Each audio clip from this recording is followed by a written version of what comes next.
That's interesting. That's a very interesting. I think you're right about that. Not to say that he isn't highly stylized when he wants or needs to be. Mystic River is much more stylized, I think, and even Letters from Iwo Jima in some way. But yeah, I think that we all sort of took a back seat to Chris in the movie, and including me.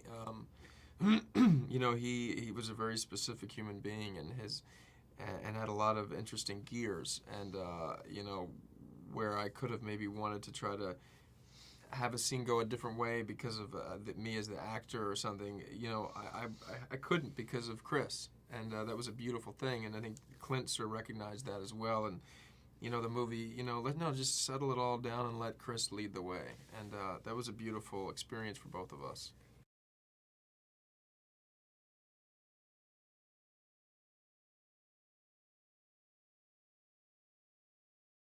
Yeah, I think he was. Yeah, I think he was very.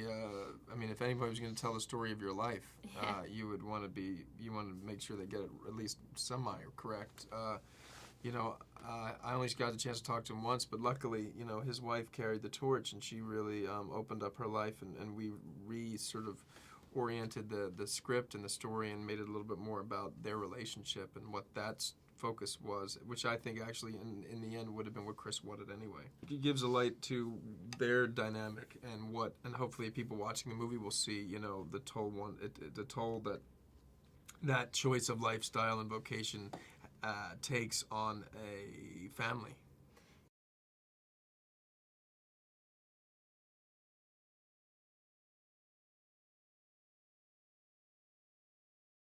Absolutely. I've had the opportunity in the last year to work with the best filmmakers, some of the best filmmakers in the world, and I feel hugely privileged also to have worked with one of the best actors in the world. And it just feels, it's a really exciting time, and I feel very lucky.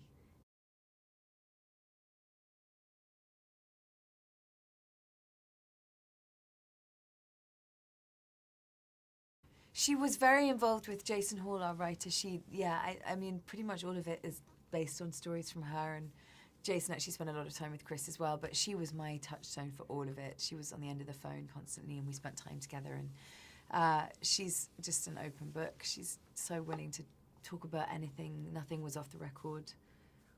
She's phenomenal.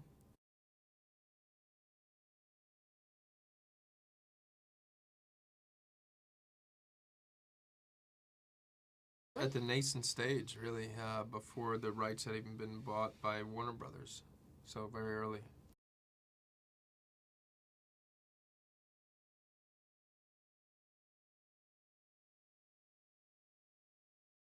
Well, I always loved the genre, and I love the idea of the character study of this man and what he has to deal with and grapple with was something that interested me. But then you think, how can you make it cinematic? And his story was ripe for a Western-like genre or structure, so that was the sort of take I liked about it, and so we pitched that to Warner Brothers, and that's the way it went. And then it was only after that that I sort of fell in love with Chris and his story more specifically, and then after his ironic, horrendous murdering, then that actually added a whole other element.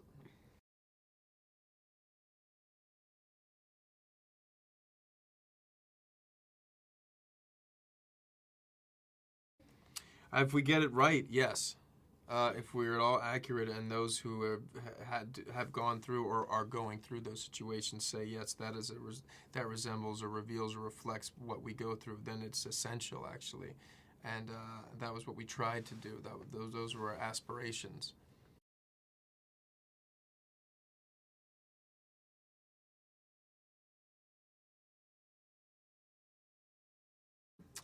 Intense, very intense. Yeah, I mean, the whole thing felt oddly real the whole time, actually.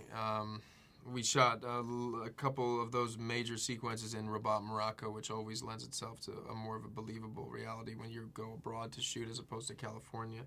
But we had a great production designer that recreated certain scenes in Ramadi in California, actually.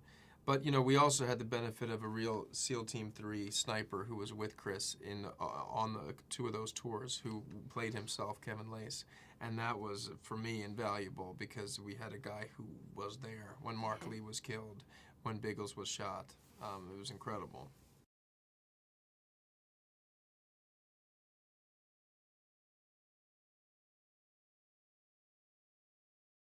That was the one time where because we were the way we were shooting it, she wasn't there. Yeah, I hadn't started yet. But it's so funny too because in my mind I was leaving her a message anyway. She wasn't answering the phone, so it actually worked out perfect. Dude, I never told you that. Yeah, I didn't know that it was a phone conversation. Yeah. It was like I was leaving a message, and then. But luckily, Clint, because we picked that up at the end, you in the car. Yes, but I remember, I think what had happened, you'd phoned me in London to try and read through it, and I hadn't got your message or something like that. Yes, oh, Clint, really? Clint added that at the end. It was just so smart, day. yeah, which was really smart for her to actually be there, and then the one more time that she hears the line go, dead.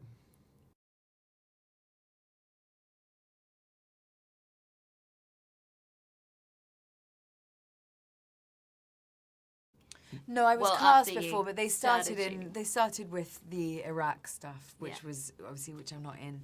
I think they were there for 3 weeks, and then I flew to LA to pick up the rest of the shoot. The shoot was 40 days, and I was in 21 or something. No, it wasn't hard. It was great. It was all just everybody was very warm and embracing, and I think after being in such a testosterone-fueled environment, everyone was kind of ready to get into the more. Yeah, it's true. This kind of softer stuff. It was a relief with all the guns and the combat. Have you gone through some all emotion. of the battle stuff? You've done a lot. You'd done the whole of Rabat. Right. And I think, needing some girls around.